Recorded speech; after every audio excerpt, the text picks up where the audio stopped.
What's up, ladies and gentlemen? Biki here with the Untitled Game Show, back once again with more Yu-Gi-Oh! Let's go ahead and have ourselves a fun little duel. So yeah, guys, it's been some time since I've played some Yu-Gi-Oh! On the channel, but I'm back once again with a quick little announcement. From now on, we will be doing Yu-Gi-Oh! Matches Mondays, Wednesdays, and Fridays. So 3 times a week will be the schedule going forward.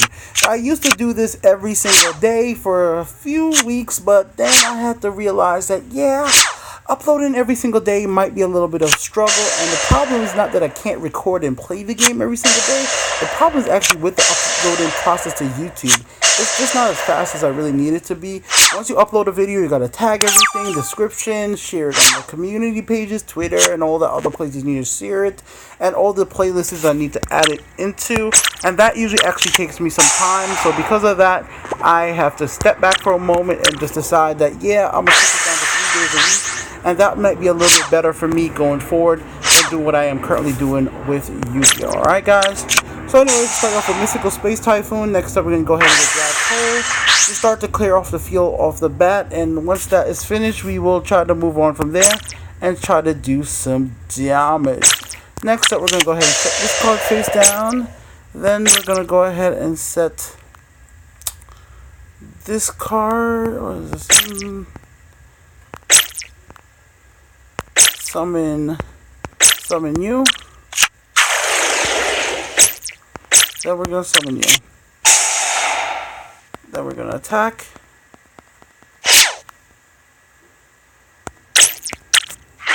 And see what happens.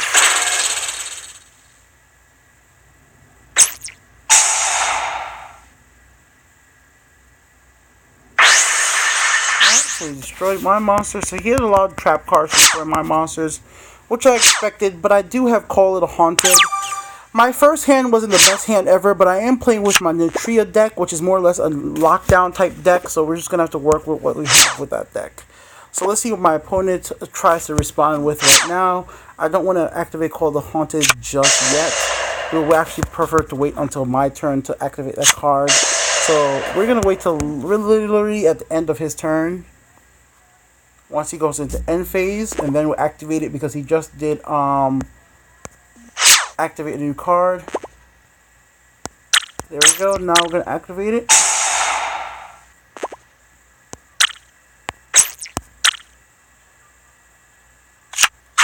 make sure Pumpkin is back, and now it's my turn. All right.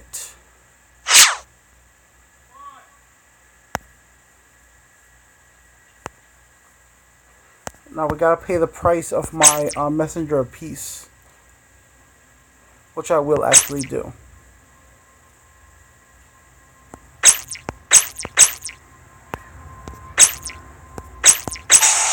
Oh, there you go. It took a second, right? I was like, wait, what's going on? Why is it not asking me to pay the price? I'm like, is the game freaking out right now? Did my opponent quit? I was like, that was a quite little long of a pause. Alright, let's summon this monster right here while a big old plane flies overhead. Let's see who we can special summon. Nobody I want to special summon right now. So in this situation, we're just going to go ahead for the attack.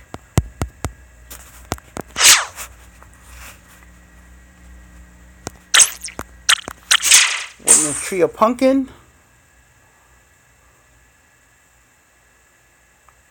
And we'll find out what happens. The problem is I don't have any tuners on the field yet, so I can't XYZ synchro summon, unfortunately. My opponent's monster had plenty of defensive points, so I couldn't do anything against that. So we lost a lot of life points right there. 800 for that attack. Definitely felt that one. Charcoal over there did its thing. It left me a little burnt. Don't touch hot charcoal, guys. It's not a smart idea. Alright, guys. So now we're going back to the opponent's turn. And let's see if we can play this duel out. I might actually lose this one. I don't know. But interesting things could happen. Heart of the cards. And damn, that freaking plane. I almost have rumbled the damn house. How low that thing must be. Or big it must be. Alright, so here we go. We got ourselves a tuner, which is good. My opponent is going to go ahead and destroy one of my cards. Probably going to destroy that. It is a smart choice. Smart choice. Then we're going to go ahead and summon up Nitria Cosmo Beat. We're not going to activate that. Summon this. Then we're going to go into Nitria Barkion, which has the ability to negate trap cards. So even if my opponent activates like bottomless trap hole right now, I will be able to negate that card. So we're going to summon that in attack position, and then we're going to go ahead and attack and see if my opponent actually goes ahead for a response. I'm not sure if they're going to respond or not, but we will have to find out. Right now, my hand is not looking too well because I don't have that many cards. But Nitria Barkion is not a bad card overall to have, so might be very useful. So let's see if my opponent swings out another card. So negate attack. Alright, fine. Fine.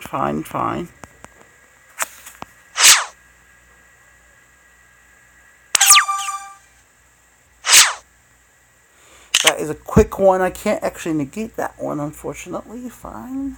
See what my opponent's going to do now. Hopefully he doesn't sacrifice that monster or use it as some type of synchro or XYZ summon somehow and F my world up. I don't like having one monster on the field as my only defense, and the card that I have in my hand is something I can't necessarily summon right this moment, because as good as Wicked Avatar is, I still need to sacrifice 3 monsters to get him on the field. Sword Revealing Light, always a useful card to have, so I will actually just keep that in my hand. I'm not going to put that out on the field right now because I don't need it. I would prefer to wait till a situation that would happen that would actually force me to have it be placed on the field. Let's go ahead and attack.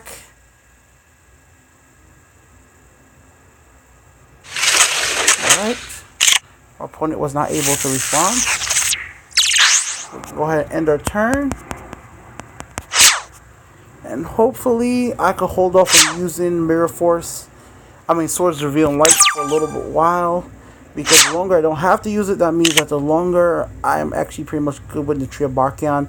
Now, it would be smart for me to put it up as an extra defense for Nitria Barkion, but not on the last turn. On the last turn, I didn't want to do that. So my opponent swings out Swords Revealing Light as well, so that kind of does suck for me. So now he has 3 turns where he could play around and, like, you know, basically set himself up to get some cards. He has a lot of delay tactic cards, seems like, as well. He has Negate Attack, he had Mirror Force, Swords Revealing Light, all that stuff's like to make him draw more cards. He had a 60 card deck, so he has that to work with as well. So we're going to summon our next monster, which is Nitria Dragonfly. Which Nitria Dragonfly has an interesting little ability. It gains attack for every single Nitria monster in my graveyard, so that's why its attack jump from 1200 to 1800. This is where I'm going to activate my Sword Revealing Light, just for the fact that I want to make sure Nitria Dragonfly stays on the field, because Nitria Dragonfly actually can get pretty strong, guys, so I do not want it to be destroyed. And also, Nitria Dragonfly has that second ability, which I always forget to mention. It can't be destroyed by battle with monsters over 2000 attack. So that's always a nice little ability to have. So we're going to go ahead and end our turn right here and wait for my opponent to make its next move. I said it's, but I am playing online, so it is a human. I was playing some CPU matches earlier today to try to get through the story mode. It's not really story mode. It's basically just a computer simulation where you like go through and fight the GX guys, the original Yu-Gi-Oh! 2, and all that stuff. You just basically fight everything like that. So my opponent goes ahead and destroys my Swords Revealing Light. It sucks, but he just drew that card right now, so nothing else I could do about that, unfortunately. He's going to go down to his end phase, and still hasn't gotten a monster yet. Without monsters, it's going to be hard to win. Unless you're going to be doing for a few cards out there like Final and stuff like that, which definitely could do something. So Next up, guys, we're going to go ahead and set this card face down. This is Wall of Thorns. It only works out for plant-type monsters, but it's good to have a setup just in case I do get a plant-type monster on the field really soon. Like, it's easy for me to get Nutria Cherries out, because once one set face down, Nutria Cherries get destroyed by my opponents, then you know I can summon up 2 more Nutria Cherries. So here's what we're going to do next. We're going to wait and see what my opponent summons up. He's probably going to summon something pretty good, or maybe something in... Well, let's negate it. It doesn't matter. Who cares? Let's just negate it because we don't want him to have any cards. So we're going to remove 2 cards from my graveyard, negate that trap card effect. So that's what it does. Call the Haunted? No. I don't want you to have any monsters. If you don't have monsters, that works out perfectly for me. Alright, so here we're going to go in a situation where we have... the wolf is going to go ahead and attack my dragonfly, but he won't be able to destroy it. I'm going to have to take that 200 attack.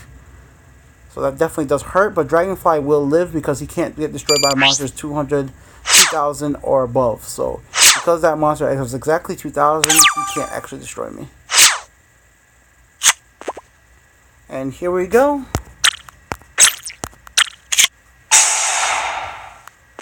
Sure, he wasn't expecting this, and I don't care about me. I know that sort of light is about to go away anyways, but I prefer to try to attack him while his monster is still in attack position, because I'm sure he wouldn't have expected that to happen. So with that being said, this gives me a make sure guaranteed attack to get his life points, because my opponent has definitely been assaulting my life points slowly over the last few turns. So finally, I have a good chance I should get at his life points and take away some of his points. So I'm gonna do it. I'm definitely gonna do it. And here we go. My Nutria Dragonfly is going to get his revenge with a direct attack for 1800 damage. So I'm more than welcome that happening.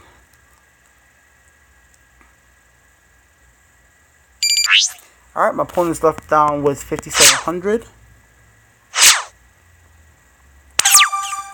And let's see what my opponent does next right here on this turn. He's going to have to get some harder cards.